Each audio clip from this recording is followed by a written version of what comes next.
Hi everyone, Dallas here from Body Fabulous Fitness. Now today I'm going to talk about hip and lower back pain. 1 in 5 women suffer really bad hip and lower back pain during and after pregnancy, and sometimes it's so debilitating that they can't walk. Now when it's that bad, it's often called pelvic girdle pain or sacroiliac joint pain. However, approximately the 70 to 80% of other women during and after pregnancy still suffer lower back pain.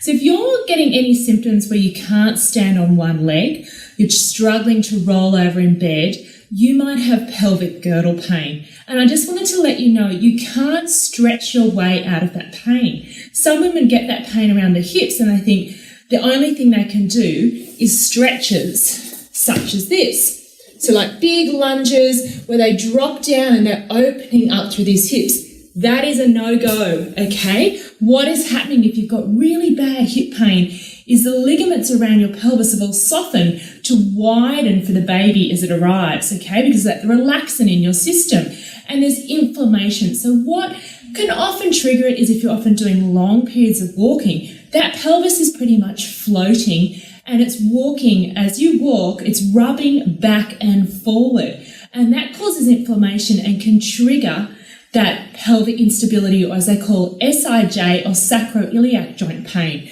Your sacroiliac joints are basically the top of your hips at the back here, okay? And that's why a lot of the time it's mistaken for lower back pain. So if you are having any of those symptoms, please go and see a physio.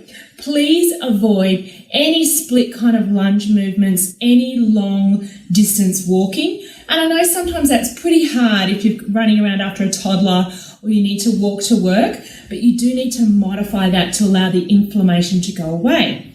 Now, there are some moves if you are suffering lower back pain and hip pain, which can provide some relief. But again, please check with your medical practitioner before you do these. And these are suitable during and after pregnancy. One thing I love is the foam roller. Okay, and this is a foam roller. It's a firm foam roller, and you can find these at many sports shops, and I'll put a link on my blog if you're looking for one. Now, if you're pregnant, what you can do, and postnatal, is come onto the side of the roller.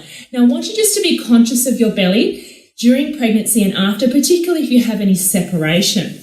Now, we're just going to gently lie to one side and get that roller underneath the side of your hip. All right, and we're just going to gently roll back and forth. Now, if you're finding that's too much strain with your belly, you might pop a pillow or something underneath that to make you a little bit higher.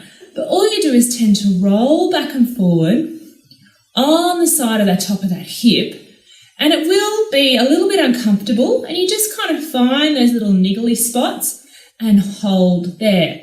Then very, very slowly, I want you to turn over. And again, if you've got any separation, just make sure you're not leaning too far back. You might want to put a little pillow or something underneath to raise you up. So double check that there's no coning on your belly, okay? And you're going to place both feet on the ground, fingertips towards you, and just roll back and forward. And you're really going to feel this in your glutes, okay? Some little niggly bits. So just if you want, stop on any areas that you think that need it. If you're postnatal, you might want to lean a little bit further back.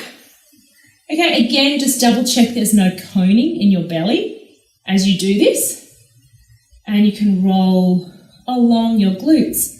And then we're going to switch over and change sides and do the other hip on the other side. Now, if you want to get a little bit further into the lower half of your leg, into your quads, you can do that as well. Once again, just be very conscious of your belly and your core. And I'm going to place the roller a little bit further down on my leg here, okay? And I'm just going to roll forward and back. I've got one leg behind me to support myself, and I've got a hand pretty much underneath my shoulder. Now, you can also bring the hand down in front, but that might be a little bit uncomfortable if your belly's in the way. So again, if you want to find a pillow or something to prop yourself up on, that might be a little bit easier. Okay, and we're just rolling a little bit deeper down that leg. Okay, we like to call it the ITB, and then up into the glute or the side of your glute. It's called your glute median. Okay, and that gets into the deeper half of your glute. So the purpose of this is actually to release your glutes, because a lot of the tension in your lower back comes from tight glutes. And particularly postnatally, you've had that concentrated relaxin around your hips and in your glutes. And one of the first places it leaves is that area, and you're spending a lot of time sitting, feeding babies, okay? And you do tend to tighten up around that area. So this is a great way to release.